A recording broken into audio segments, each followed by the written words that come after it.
వాళ్ళకు అనుకూలంగా ఉన్నటువంటి అన్ని మాధ్యమాల్ని కూడా వాడుకుంటూ వరుసగా హ్యూమిలియేట్ చేస్తూ డిఫేమ్ చేస్తూ అదిగో విడుదల రజని, ఇదిగో విడుదల రజని, అదే ఆవు కథ, అదే కథ, అదే కథ, ఎక్కడ చూసినా కూడా అదే కథ వరుస పెట్టి రిపీట్ చేసి చేసి చేసి చేసి మొత్తానికి ఈ రోజుకి ఒక కన్క్లూజన్ కి తీసుకొచ్చారు. అది ఈ రోజు చూసినట్టయితే నా మీద ఏసీబీ కేసు కట్టారు. ఏంటి ఈ ఏసీబీ కేసు? అసలు ఈ కేసు గురించి మనం మాట్లాడితే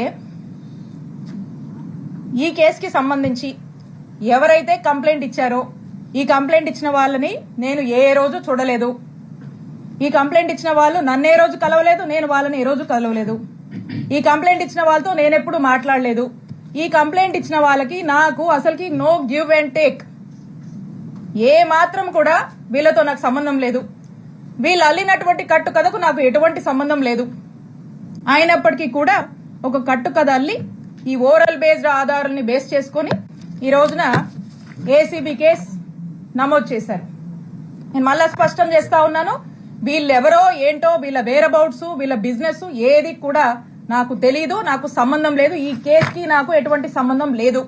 కేవలం ఒక పొలిటికల్ క్లౌడ్ తో దీని వెనకాల కొంతమంది ఉండి, వాళ్ళ వెనకాల కొంతమంది ఉండి చేస్తున్నటువంటి, విడుదల రజనీని టార్గెట్ చేస్తున్నటువంటి ప్రయత్నంగా రెడ్ బుక్ పాలన పరాకాష్ఠగా ఈ కేసుని ఈ రోజు చూడాల్సినటువంటి అవసరం ఉంది అని తెలియజేస్తున్నా.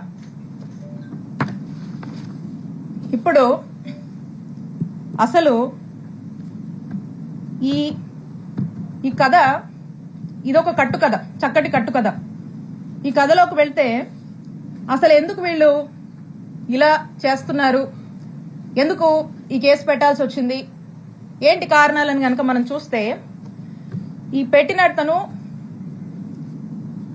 టీడీపీ సంబంధించినటువంటి వ్యక్తి.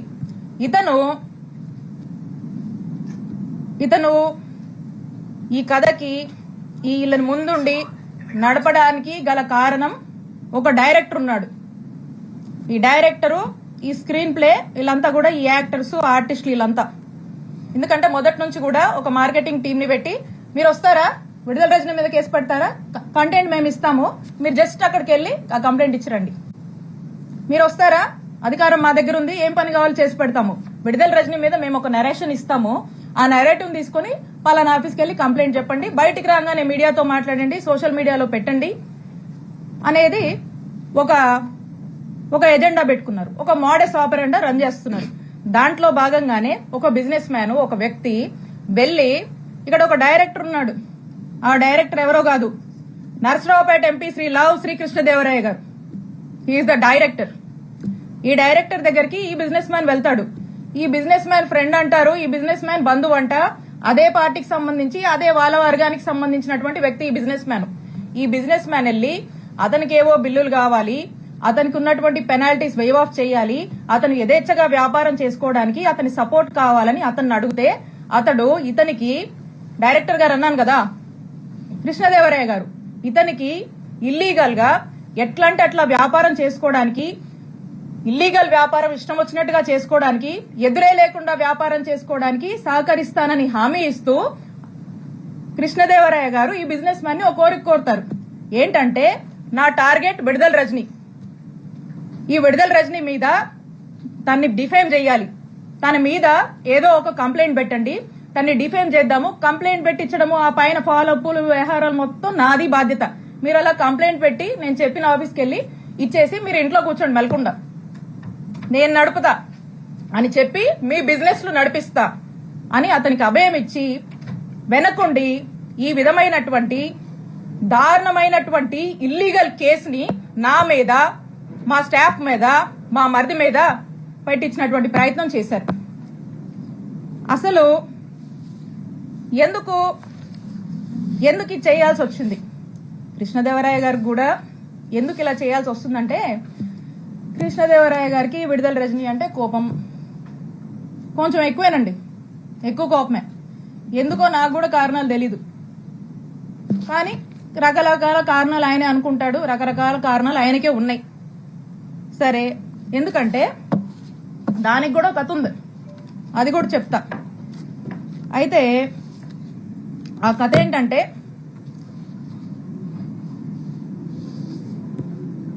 2020 వైఎస్ఆర్ కాంగ్రెస్ పార్టీ అధికారంలో ఉంది.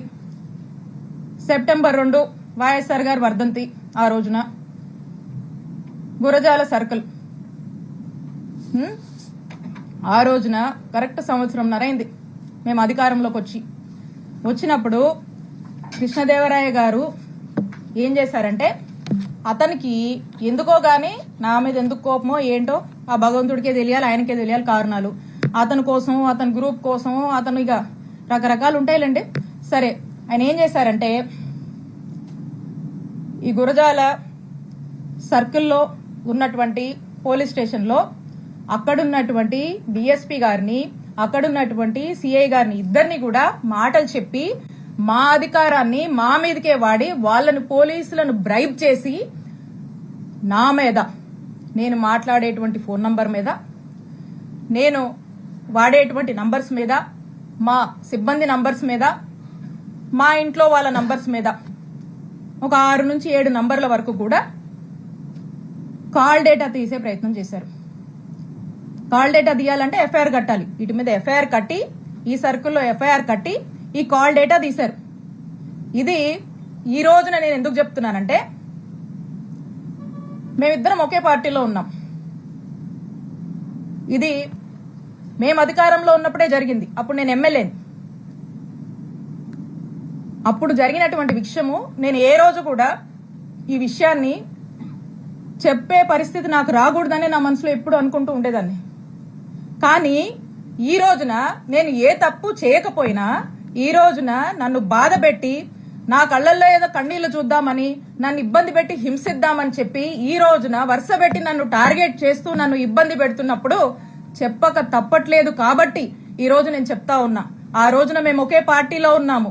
వైఎస్ఆర్ కాంగ్రెస్ పార్టీ ఇంటిగ్రిటీ కోసం నేను ఆ రోజు నోరు విప్పలేదు. ఈ రోజున కూడా నేను చెప్పాలనుకోలేదు, కానీ చెప్పే పరిస్థితులు ఏర్పడ్డాయి కాబట్టి నేను చెప్తా ఉన్నాను. ఒకసారి ఆలోచన చేయండి. ఒకే పార్టీకి సంబంధించినటువంటి ఎంపీ, అక్కడున్నటువంటి ఒక బీసీ మహిళ, ఒక ఎమ్మెల్యే మీద కాల్ డేటా తీస్తారండి? కాల్ డేటా అనేది ఒక వ్యక్తి ప్రైవసీకి సంబంధించినటువంటి విషయం. నా ప్రైవసీ అంటే నా జీవితం, నా వ్యక్తిగత జీవితంలోకి రావాలనేటువంటి ఎందుకంత నీచపు ఆలోచన వారికి వచ్చిందో నాకు తెలీదు. నేను ఒక్కసారి అడుగుతా ఉన్నాను, ఈ రాష్ట్రంలో ఇంతమంది అన్నల్ని, తమ్ముళ్ళు ఉన్నారు. వాళ్ళని నేను అడుగుతా ఉన్నా, ఒక్కసారి ఆలోచన చేయండి. మీ ఇంట్లో ఒక ఆడపిల్ల ఉంటే, మీ భార్య అయినా, మీ చెల్లి అయినా, మీ అక్క అయినా, మీ ఇంట్లో ఉండే ఆడవాళ్ళ కాల్ డేటా ఎవరన్నా తీస్తే ఏంటండి? మీకెంత బాధ అనిపిస్తుందండి? మీకెంత కడుపు కాలుద్దండి? అలాగే మీరు కాల్ డేటా తీసినప్పుడు నా కుటుంబ సభ్యులు కూడా అలాగే ఫీల్ అయ్యారు. ఇంత నీచుడా కృష్ణదేవరాయలు అని చెప్పి అందరూ ఫీల్ అయ్యారు. ఇది మా అధిష్టానానికి తెలుసు, మా పార్టీలో ఉన్నటువంటి పెద్దలకు తెలుసు, అప్పట్లో ఉన్నటువంటి మా పోలీస్ అధికారులకు కూడా తెలుసు. కానీ ఎప్పుడు బహిరంగంగా ఈ విషయాన్ని నేను బయటికి చెప్పే ప్రయత్నం చేయలేదు. ఇది జరిగినప్పుడు మా నాయకుడు జగన్మోహన్ రెడ్డి గారికి ఇంత మెయిన్ మెంటాలిటీ ఉన్నటువంటి ఈ వ్యక్తి ఈ విధంగా నన్ను ఇబ్బంది పెట్టి ఈ విధంగా చేశాడు అని చెప్పి, కాల్ డేటాలు తీస్తాడా అని చెప్పి నేను మా ముఖ్యమంత్రి గారికి షేర్ చేసుకున్నప్పుడు, 4 గోడల మధ్య జరిగినటువంటి విషయం. మా ముఖ్యమంత్రి గారు మహిళా పక్షపాతి, మహిళలంటే ఎంతో గౌరవం, 2 ఆడపిల్లల తండ్రి. ఆ ఇంట్లో ఆ 2 ఆడపిల్లలకు ఎవరికైనా ఒక మహిళకు జరిగితే, వాళ్ళ ఇంట్లో మనుషులకు ఎలా జరిగితే ఎలా మనం బాధపడతాం, మన విషయంలో మనం ఎలా బాధపడతామో, నా విషయంలో కూడా మా నాయకుడు జగన్మోహన్ రెడ్డి గారు ఆ రోజు అంతే బాధపడి ఇమీడియట్ గా అక్కడ ఉన్నటువంటి ప్రభుత్వ అధికారులకు, పోలీస్ అధికారులకు ఇన్స్ట్రక్షన్ ఇచ్చి ఇమీడియట్ గా నెసరీ యాక్షన్ తీసుకోమన్నారు. ఇమీడియట్ గా నిమిషాల్లో ఆ రోజు ఇక్కడ పనిచేసినటువంటి డిఎస్పీని, ఇక్కడ ఉన్నటువంటి సిఐని పిలిచి పోలీస్ అధికారులు మాట్లాడితే ఆ పోలీసులు ఏం స్టేట్మెంట్ ఇచ్చారండి? Upon the pressure of honourable MP Narasaraopet Lavu Krishnadevarayalu, upon his instructions మేము ఇది తీయాల్సి వచ్చింది అని చెప్పి చెప్పారు.